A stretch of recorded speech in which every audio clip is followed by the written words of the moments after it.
Salut, c'est Marc-André Delesage. On est sur la rue de la Roche à Montréal. Un projet qu'on est en train de faire, c'est un shoebox dans le fond. Un shoebox, c'est un terme, c'est un petit bâtiment, un étage jumelé à deux bâtiments à Montréal qu'on a démoli. Puis le client se bâtit une maison multigénération avec ses parents qui s'en va être 3 étages entre ces deux bâtiments-là. Donc, je vous montre qu'est-ce qu'on a fait. Donc, la maison qu'on a démolie était ici, un petit peu plus basse que celle-là.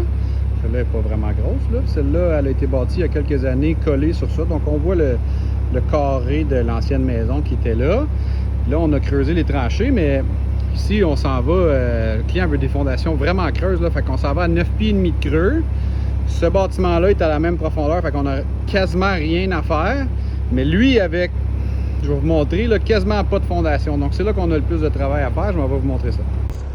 Donc, ce bâtiment-là, quand ils l'ont coulé, ils ont utilisé les fondations d'origine du bâtiment qui étaient ici comme coffrage. Puis en dessous, ils ont fait des sous-œuvres. Donc, ils sont allés étape par étape couler les fondations en dessous. Fait que ça fait des fondations vraiment croches parce qu'il n'y avait pas de panneau. Puis la section arrière, ici, ben là, ils ont abandonné leur panneau dentaire.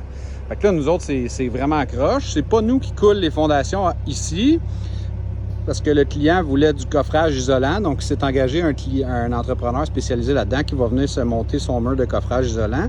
Puis ici, en arrière, il va venir couler du béton pour aller combler le vide pour que ce soit bien sécurisé. Ça, c'est pas dans notre mandat. Ce bâtiment-là, il tient, puis c'est juste ça qui compte. Le reste, c'est pas nous qui s'en occupe. Tandis que l'autre bord, bien là, cette maison-là, ici, on a le père du client qui est là. Ici, il y avait... On pourrait quasiment dire qu'il n'y avait pas de fondation.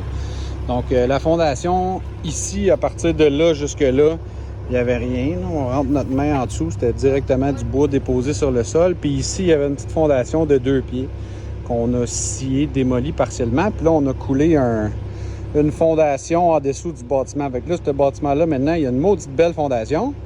Mais là, on a juste 4 pieds ici, puis on veut aller à 9 pieds et demi. Fait qu'il nous reste encore toute cette terre-là à l'enlever puis aller se couler parce qu'on est sur le roc, on va y revenir plus tard. Là. Mais là, ce qu'on va aller faire, ça, c'est tout armé, c'est one shot, c'est bien beau. On a soutenu le bâtiment voisin. Puis là, ce qu'on va aller faire, on a décoffré aujourd'hui. On va aller creuser des ABC, ABC, ABC, ABC, plein de petites sections, puis on va aller couler une autre fondation au-dessus de ça pour aller s'accoter sur le roc. Puis là, une fois qu'on sera sur le roc, qui est ici, bien, avec la pelle mécanique, on va tout aller casser le roc, faire des traits ici, tout dégager ça pour aller atteindre notre profondeur d'excavation jusqu'à quasiment où la pelle est là-bas parce qu'on a une grosse cour anglaise qui s'en vient ici. Fait que c'est un projet assez complexe. Quand on creuse entre deux bâtiments comme ça mérite le temps de... Ça mérite de prendre son temps puis s'assurer que tout soit sécuritaire, mais une fois que ça va être bâti, ça va être bien beau. Fait que c'est à ça que ça ressemble. Salut!